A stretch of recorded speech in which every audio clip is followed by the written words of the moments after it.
Hello friends, last के दो videos में हम लोगों ने समझा कि एज ए पेरेंट्स अपने बच्चों के लिए एक सही एनवायरनमेंट क्रिएट करने का क्या मतलब होता है।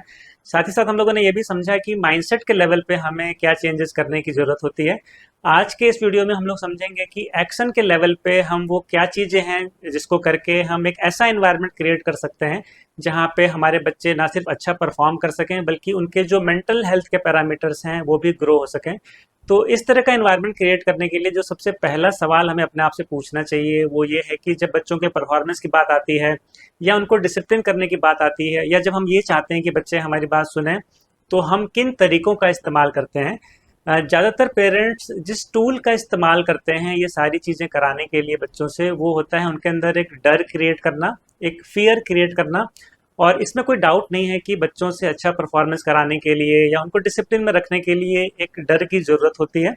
लेकिन बहुत कम लोग ये जानते हैं कि फियर भी दो तरह के होते हैं, एक नेगेटिव फियर होता है और एक पॉजिटिव फियर होता है। नेगेटिव फियर से तुरंत हमें रिजल्ट्स मिलते हैं, लेकिन नेगेटिव फियर एक नेगेटिव इन्वायरमेंट भी तैयार करता है और उस नेगेटिव इन्वायरमेंट की वजह से बच्चों में बहुत सारी नेगेटिव चीज़ें, नेगेटिव इमोशंस भी डेवलप होने लगते हैं।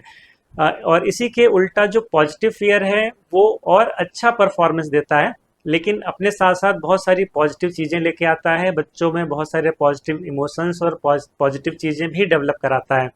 इसीलिए हमें इन दोनों तरह के फियर को समझना ज़रूरी है। तो नेगेटिव फियर क्रिएट करने के क्या क्या तरीके होते हैं ये हम सबको पता है। बच्चों को डांटना, उनको नीचा दिखाना, उनको किसी और बच्चे से कंपेयर करना, उनकी फ्यूचर की एक नेगेटिव पिक्चर उनके सामने पेंट करना कि अगर तुम ये काम नहीं करोगे तो तुम्हें फ्यूचर में इस तरह के नेगेटिव रिजल्ट्स मिलेंगे। इसके अलावा अपना जो उनके प्रति हमारा प्यार है उसको विड्रॉ कर लेना, उनसे बातचीत करना बंद कर देना, ये सारे तरीके हैं जिससे कि हम एक नेगेटिव फियर क्रिएट करने की कोशिश करते हैं। और जैसा मैंने कहा कि इसके अपने कुछ साइड इफ़ेक्ट्स होते हैं।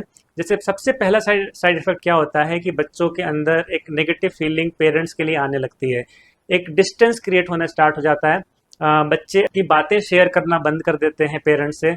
इसके अलावा जब पेरेंट्स फीडबैक देते हैं, वो कितना भी अच्छा फीडबैक है लेकिन बच्चों को वो खराब लगने लगता है। इसके अलावा खुद को लेके बहुत सारा उनके अंदर नेगेटिव थिंकिंग आने लगती है, सेल्फ डाउट आने लगते हैं, सेल्फ इमेज लो होने लगता है, लाइफ को लेकर जो एटीट्यूड है वो बहुत नेगेटिव होने लगता है। तो नेगेटिव फियर से मे भी हमें रिजल्ट्स मिलते हैं, लेकिन ये सारे जो नेगेटिव चीज़ें हैं वो भी मिलती हैं। अब पॉजिटिव फियर क्या होता है? पॉजिटिव फियर को समझने के लिए हमें एक लॉ को समझना होगा जिसको कहते हैं law of respect. Law of respect क्या कहता है? लॉ ऑफ रिस्पेक्ट ये कहता है कि लोग नेचुरली उस इंसान को फॉलो करना चाहते हैं, उसकी बात मानना चाहते हैं और उसके लिए अच्छा परफॉर्म करना चाहते हैं जिसको वो रिस्पेक्ट करते हैं। अभी रिस्पेक्ट भी दो तरह के होते हैं। एक रिस्पेक्ट जो पेरेंट्स बच्चों से फोर्सफुली कराते हैं, यहाँ पर लेकिन उस रिस्पेक्ट की बात नहीं हो रही है, और एक रिस्पेक्ट होता है जो अंदर से आता है। और पहले वाला रिस्पेक्ट फोर्सफुली कराया जा सकता है, लेकिन जिस रिस्पेक्ट की बात यहाँ पे लॉ ऑफ रिस्पेक्ट में जिस रिस्पेक्ट की बात हो रही है वो फोर्सफुली नहीं कराया जा सकता है, वो रिस्पेक्ट अर्न करना पड़ता है, वो हासिल करना पड़ता है। और ये वाला जो रिस्पेक्ट है ये हर इंसान के ऊपर लागू होता है, चाहे वो कोई छोटा बच्चा हो, चाहे वो कोई बड़ा इंसान हो, चाहे वो कोई छोटा काम कर रहा हो, चाहे कोई बड़ा काम कर रहा हो, हर इंसान पे ये लॉ ऑफ रिस्पेक्ट काम करता है। तो इसको थोड़ा और डिटेल में समझते हैं। तो हम सभी उस इंसान से तो डरते हैं जिससे हमें ये डर होता है वो हमें पनिशमेंट दे सकते हैं या डांट सकते हैं या हमें नीचा दिखा सकते हैं, लेकिन जिसकी हम रिस्पेक्ट करते हैं उनसे भी हमें एक पॉजिटिव फियर महसूस होता है। जैसे मान लीजिए कि कोई स्ट्रगलिंग क्रिकेटर है और वो जब परफॉर्म कर रहा है और उसके सामने कोई फेमस क्रिकेटर आ जाता है, सचिन तेंदुलकर या विराट कोहली, और उसके सामने उसको परफॉर्म करना है, तो वहाँ पे उसको एक पॉजिटिव फियर महसूस होगा और उसके अंदर और अच्छा परफॉर्म करने की जो एक फीलिंग है वो आएगी। तो वो फीलिंग क्यों आ रही है? क्योंकि वो उन लोगों की रिस्पेक्ट करता है, तो उस रिस्पेक्ट की वजह से उसके अंदर एक पॉजिटिव फीलिंग आ रही है। और ये जो फियर होता है ये क्या होता है कि हम उस इंसान की नज़र में और अच्छा बनना चाहते हैं जिसकी हम रिस्पेक्ट करते हैं, और उसकी वजह से हम और अच्छा परफॉर्म करना चाहते हैं।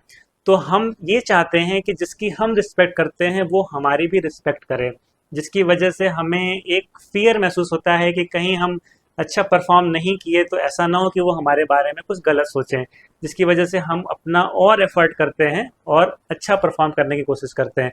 तो ये दोनों तरह के फियर का आप अंतर समझ सकते हैं। एक जगह पे लोग एक नेगेटिव फियर की वजह से आप अच्छा परफॉर्म कर रहे हैं, और एक यहाँ पर वो पॉजिटिव फियर की वजह से अच्छा परफॉर्म करने की कोशिश कर रहे हैं। तो ये बेसिकली अंतर होता है दोनों में। अब जैसे मैंने कहा कि नेगेटिव फियर के अपने साइड इफेक्ट हैं, और पॉजिटिव जो फियर होता है वो अपने साथ बहुत सारी पॉजिटिव चीज़ें लेके आता है। पॉजिटिव फियर में क्योंकि लॉ ऑफ रिस्पेक्ट काम कर रहा है, तो वो दोनों के बीच में जो बॉन्डिंग है उसको और मजबूत करता है। नेगेटिव फियर जो है वो बॉन्डिंग को और कमजोर करता है, लेकिन जो पॉजिटिव फियर है वो बॉन्डिंग को और मजबूत करता है। पॉजिटिव फियर में आप अपनी तरफ से कुछ नहीं कह रहे होते हैं, फिर भी सामने वाला आपके लिए अच्छा परफॉर्म करने की कोशिश कर रहा होता है। इसके अलावा जो पॉजिटिव फियर क्रिएट होता है, तो वहाँ पर मेंटल हेल्थ के जो पैरामीटर्स हैं वो प्रभावित नहीं होते हैं। कहीं ऐसा नहीं होता है कि नेगेटिव थिंकिंग आती है या सेल्फ इमेज कम होता है।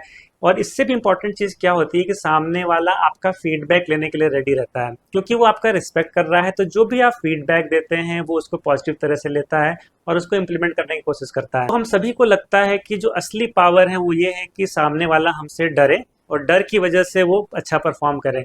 लेकिन जो रियल पावर होती है वो ये होती है कि सामने वाले का रिस्पेक्ट हम अर्न करें और उस रिस्पेक्ट की वजह से वो अच्छा परफॉर्म करे। ये असली पावर ये होती है। तो सबसे बड़ा सवाल ये आता है कि इस तरह का पॉजिटिव फियर हम कैसे क्रिएट कर सकते हैं, या हम उस तरह का रिस्पेक्ट कैसे अर्न कर सकते हैं।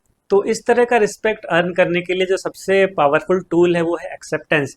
हर इंसान जितना ये चाहता है कि उसको प्यार किया जाए, उससे ज़्यादा ये चाहता है कि उसको एक्सेप्ट किया जाए। ये बात बच्चों के साथ भी लागू होती है। जब हम उनको एक्सेप्ट करते हैं तो हमारा जो रिस्पेक्ट है उनके प्रति वो बढ़ता है, हमारी जो बॉन्डिंग है वो बढ़ती है।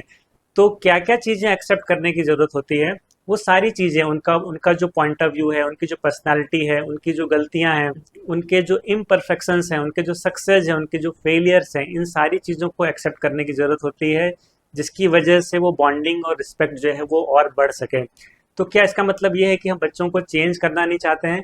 बिल्कुल हम बच्चों को चेंज करना चाहते हैं, उनको और अच्छा बनाना चाहते हैं, लेकिन एक बात समझनी बहुत ज़रूरी है कि हम किसी को तभी चेंज कर सकते हैं जब वो हमें अलाउ करे चेंज करने के लिए। चेंज हमेशा जो होता है वो अंदर से आता है। कहते हैं कि चेंज एक ऐसा विंडो होता है जो अंदर से खुलता है। जब हमारा बच्चा हमें अलाउ करेगा चेंज करना, तभी हम कर पाएंगे। फोर्सफुली हम बहुत ज़्यादा चेंज नहीं कर सकते हैं। प्लस मैंने कहा है कि वो बहुत सारी नेगेटिव चीज़ें भी डेवलप करेगा। हमारी जो बॉन्डिंग हमारे बच्चे के साथ वो डिस्टर्ब होगी, वो डिस्टेंस बढ़ती जाएगी। तो एक्सेप्टेंस को और थोड़ा डिटेल में समझते हैं। तो सबसे पहले हमें ज़रूरत है कि हमारे बच्चे की जैसे भी पर्सनालिटी है, उसका जैसा भी पॉइंट ऑफ व्यू है, हम उसको एक्सेप्ट करें।